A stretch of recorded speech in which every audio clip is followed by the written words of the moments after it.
Shalom, Shalom jemaat Tuhan dari GBS Haleluya Palur, serta saudara-saudara atau sahabat-sahabat yang masih senang dengan ibadah online. Mari kita persatukan, kita berdoa, kita tundukkan kepala. Tuhan Yesus, Allah Bapa kami yang ada dalam surga, di dalam nama Allah Bapa, Allah Putra, Allah Roh Kudus, dalam satu nama yaitu nama Tuhan Yesus, Allah kami yang hidup, Juru Selamat kami yang hidup. Haleluya. Kalau sebentar jemaatmu dari GBS Haleluya Palur akan mengadakan ibadah secara online Tuhan. Ya Tuhan, kiranya Engkau pimpin kami semua, Engkau pimpin haleluya. Jemaat-jemaatmu yang mengikuti ibadah online sore hari ini Tuhan. Haleluya Tuhan, Tuhan beserta kami, Tuhan menyertai kami. Haleluya, Engkau jamah kami satu persatu Tuhan, untuk kami dapat beribadah secara online. Haleluya Tuhan, Engkau besertai kami, Engkau bimbing kami. Haleluya. Dan kami juga berdoa bagi Bapak Gembala Sidang, Bapak Gembala Bapak Sakaria yang akan membawakan sebagian dari firman-Mu Tuhan. Kiranya Engkau persatukan dengan bahasa-bahasa yang kami terima. Haleluya. Sehingga bahasa yang difirmankan, haleluya, dapat menjadi bahasa yang kami terima dengan baik, dan kami bisa menjadi pelaku-pelaku firman yang Kau kehendaki Tuhan. Terima kasih Tuhan, terima kasih. Ampuni segala dosa-dosa kami. Haleluya Tuhan, terima kasih. Kiranya firman-Mu, haleluya, yang disampaikan oleh Bapak Sakaria, haleluya, dapat menjadikan suluh bagi kami Tuhan. Terima kasih Tuhan, terima kasih. Juga bagi sahabat-sahabat kami yang ada di dalam kota maupun di luar kota, dapat mengerti dengan firman-Mu itu Tuhan. Terima kasih Tuhan, syukur kami akan kehadirat-Mu. Kiranya haleluya, ibadah sore hari ini, ibadah online sore hari ini, mulai dari awal, pertengahan, dan akhirnya, haleluya, kami berserahnya di dalam nama Tuhan Yesus, Allah kami yang hidup. Yang percaya katakan amin. Shalom, selamat sore jemaat GBS Haleluya Palur dan juga sahabat-sahabat ibadah online dimanapun berada. Mari kita satukan hati, kita belajar firman Tuhan dengan satu tema, jangan bingung. Tema yang menjadi tanda tanya bagi kita. Jangan bingung. Tentang apa kebingungan ini? Tentang berita kedatangan Yesus yang kedua kali. Atau lebih umum mengatakan berita tentang akhir zaman. Dunia lebih mengatakan tentang kiamat. Sama Bapak Ibu, kiamat, berita kedatangan Tuhan Yesus yang kedua kali, lalu berita tentang akhir zaman, itu satu berita yang sama. Kenapa? Karena hari-hari ini mulai didengungkan kembali. Dengan adanya Israel perang dengan Iran, dengan Palestina, dengan yang lain. Bahkan saat ini rudal-rudal modern, canggih mulai dilontarkan. Saya dengar dari Yaman. Tadinya Yaman tidak ikut-ikut, tapi kok ini ikut. Lalu ahli-ahli teolog mengatakan, nah ini kalau sudah Israel diserang dari berbagai daerah, ini akhirnya akan terjadi perang dunia ketiga, dunia lenyap, kiamat, dan sebagainya. Sekali lagi, jangan bingung. Kedatangan Yesus ini sudah diberitakan saat Yesus masih ada di tengah-tengah murid-muridnya. Kita baca Matius 24 ayat 3 sampai dengan ayat yang ke-8. Ketika Yesus duduk di atas Bukit Zaitun, datanglah murid-muridnya kepadanya untuk bercakap-cakap sendirian dengan dia. Kata mereka, katakanlah kepada kami, bila mana itu akan terjadi dan apakah tanda kedatanganmu dan tanda kesudahan dunia. Jawab Yesus kepada mereka, waspadalah, supaya jangan ada orang yang menyesatkan kamu.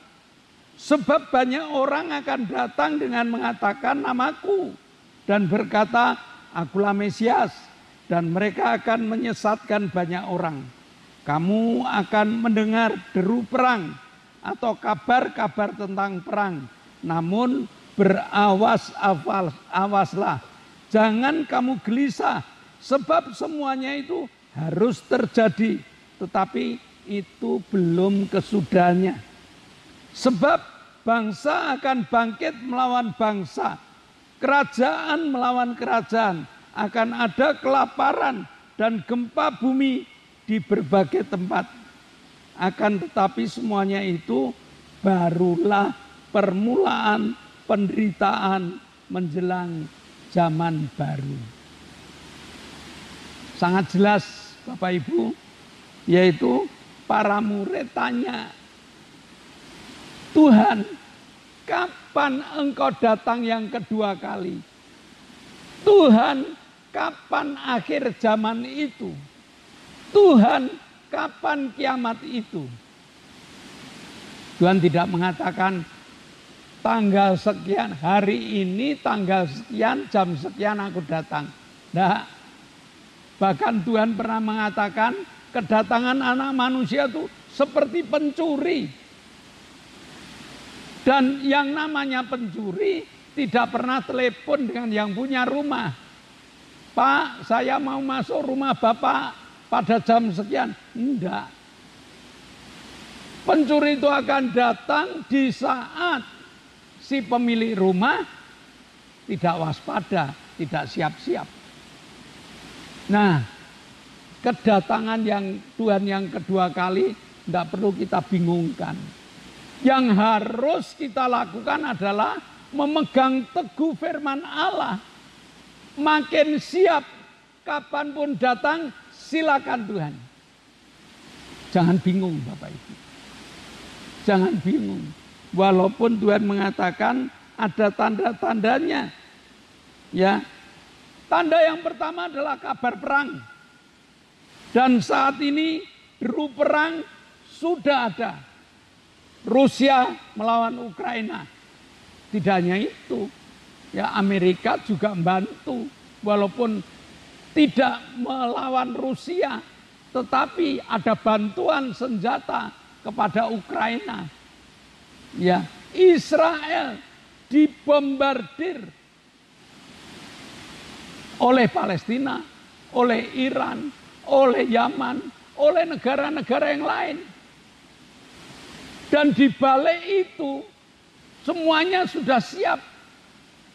Amerika siap bantu, Rusia siap bantu, segalanya siap bantu. Yang berperang hanya beberapa negara, tetapi di belakang negara ini negara-negara besar semua. Deru perang sudah ada. Lalu apalagi kelaparan. Kelaparan sudah terdengar. Ya, banyak terjadi kelaparan, banyak terjadi gempa bumi, banyak terjadi keguncangan-keguncangan alam. Dengan mengatakan iklimnya sudah tidak jelas. Apakah selesai ini Tuhan datang? Belum.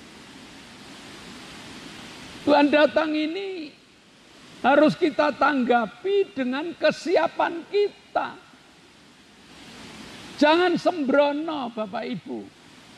Ya, memang berita-berita ini menggemparkan, membuat kita bingung, membuat anak-anak Tuhan itu gampang tertipu. Bahkan kira-kira tahun 80-an, berita akhir zaman ini sudah pernah ada. Semarang orang-orang kaya itu sudah menjual kekayaannya, membagikan kepada orang-orang. Mereka siap untuk kedatangan Tuhan. Ndak tuh, wis bacot didum, sudah telanjur diberikan. Tuhan belum datang yang kedua. Akhirnya kekecewaan muncul. Ini yang dinantikan oleh iblis. Iblis itu dengan kelicikannya ingin menggoncangkan anak-anak Tuhan. Ingin menggoncangkan orang-orang percaya dengan adanya deru perang, dengan adanya kelaparan, dengan adanya berbagai macam musibah, supaya mereka meninggalkan iman mereka, supaya anak-anak Tuhan mulai berjatuhan. Nah, dan ini pun diberitakan kepada jemaat yang ada di Tesalonika tentang kedatangan Tuhan. Tentang kedatangan Tuhan, 2 Tesalonika 2 ayat 1 sampai dengan ayat yang keempat. Tentang kedatangan Tuhan kita Yesus Kristus dan terhimpunnya kita dengan Dia, kami minta kepadamu saudara-saudara, supaya kamu jangan lekas bingung dan gelisah, baik oleh ilham roh maupun oleh pemberitaan atau surat yang dikatakan dari kami, seolah-olah hari Tuhan telah tiba.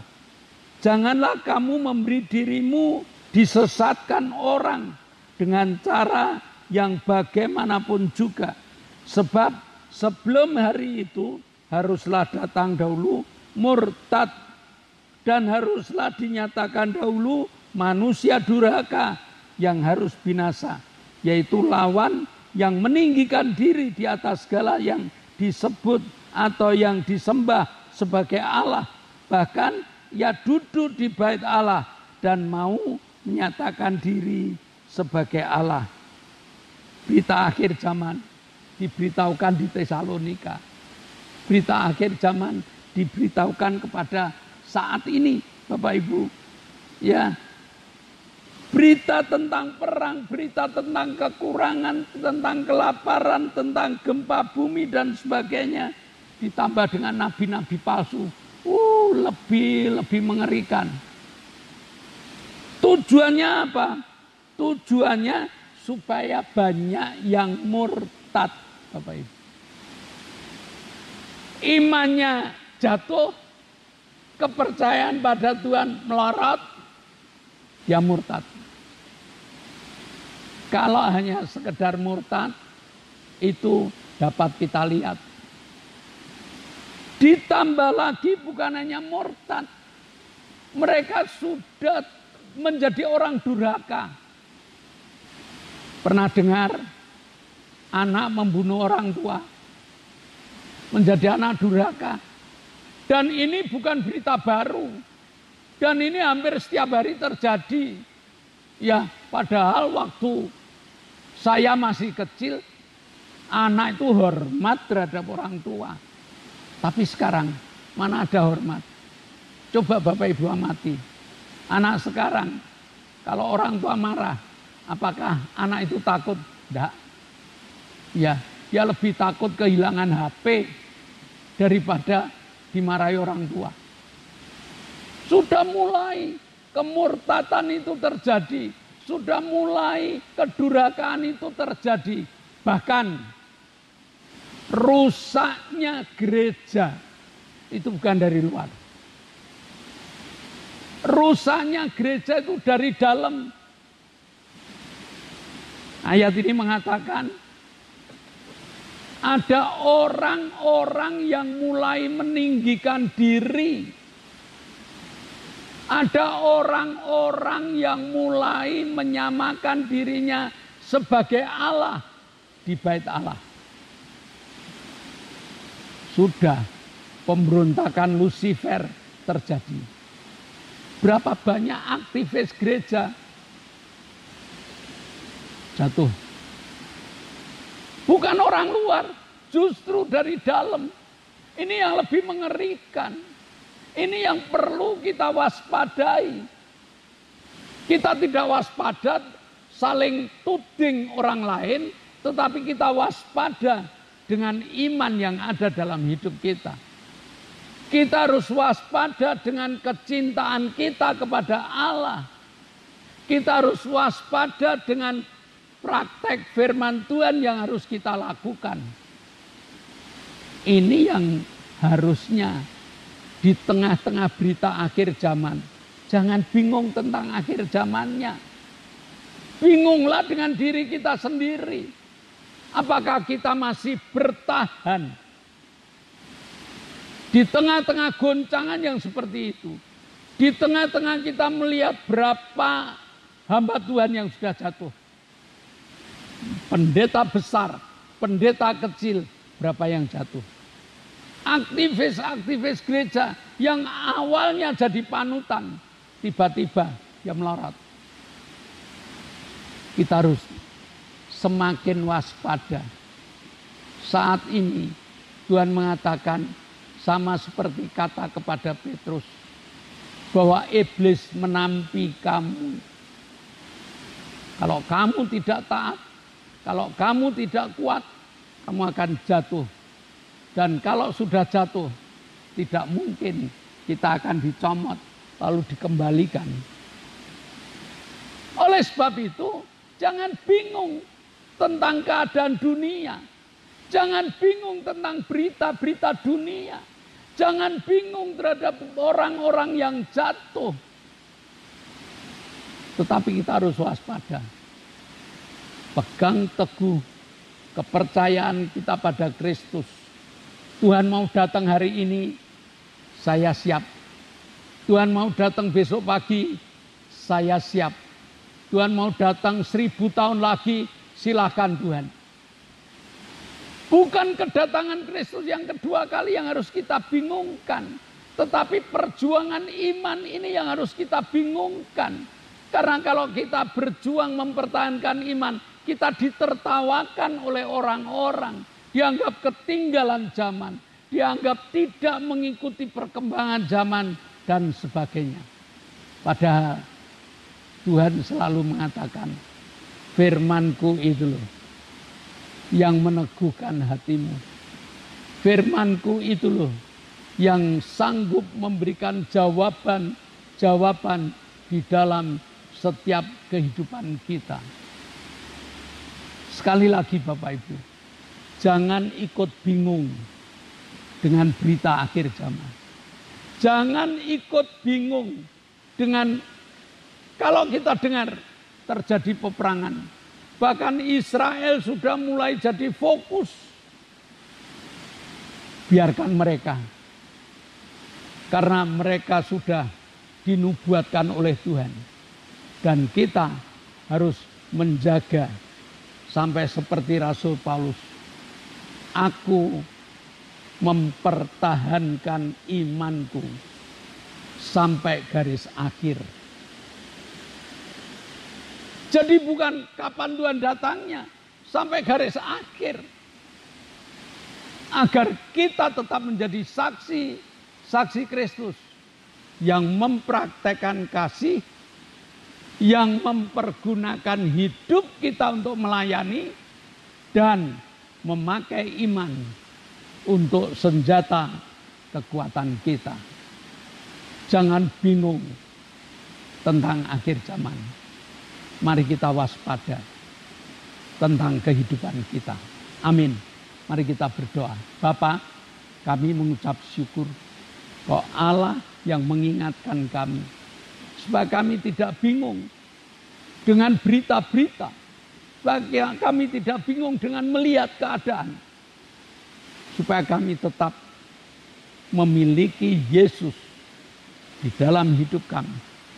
Memegang firman Tuhan yang untuk kami praktekkan tiap hari.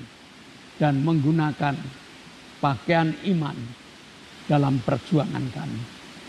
Terima kasih Tuhan, kami tidak digoyahkan dengan berbagai macam tipu daya iblis. Kami berdoa Tuhan untuk teman-teman kami Kuatkan mereka sehingga mereka tetap kuat untuk ada di dalam kemurahan-Mu. Dalam nama Yesus kami telah berdoa dan mengucap syukur. Yang percaya katakan amin. Shalom Bapak Ibu. Sebelum kita selesai, sebelum kita berpisah satu dengan yang lain, ada beberapa pengumuman. Yang pertama, GBIS Haleluya Palur sudah mengadakan ibadah on-site, ibadah tatap muka. Dengan jadwal Minggu jam 7 pagi untuk anak-anak sekolah minggu. Minggu jam 9 untuk ibadah umum. Kami mengundang Bapak Ibu yang belum bergereja, silakan datang di GBIS Haleluya Palur. Lalu tiap hari Selasa ada ibadah pendalaman Alkitab. Jemaat yang belum datang ke ibadah pendalaman Alkitab, yuk datang supaya ibadah pendalaman Alkitab ini menguatkan iman kita. Tidak bingung dalam berita-berita yang ada dalam dunia ini. Selasa jam 6 sore ada ibadah pendalaman Alkitab. Tiap Jumat ada ibadah joyful blessing. Ibadah permata, persekutuan rumah tangga. Dan ada ibadah cabang jam 6.30. Sedangkan hari Sabtu ada ibadah kaum muda dengan nama Revive Generation. Kaum muda dengan cara mudanya untuk mendalami firman Tuhan, untuk belajar tentang firman Tuhan. Yuk kita datang anak muda. Sebelum kita mengakhiri, mari kita satukan iman. Kita berdoa untuk teman-teman kita. Bapa, kami mengucap syukur Engkau Allah yang telah menyertai dan memberkati kami dengan ibadah yang luar biasa.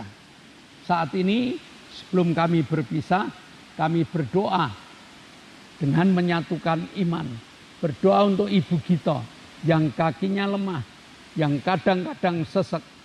Berdoa untuk Ibu Mintarsih yang pasca operasi usus belum berani duduk lama.